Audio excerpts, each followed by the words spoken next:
Hey guys, what's going on? Welcome back. It's time for another no time wasted learning Darktable, and in this episode we're going to address the Bloom module.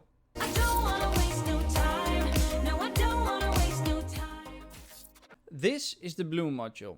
It's a module that you can use to make the highlights of an image glow, and due to the nature of this photo, it's a perfect image to give you an example of the effect that the Bloom module creates.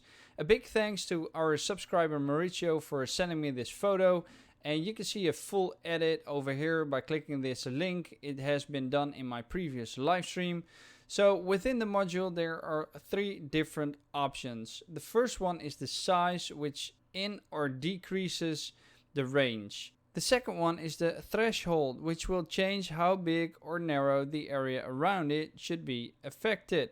And the third one is the strength, and that decides how much of this effect is being applied to this image.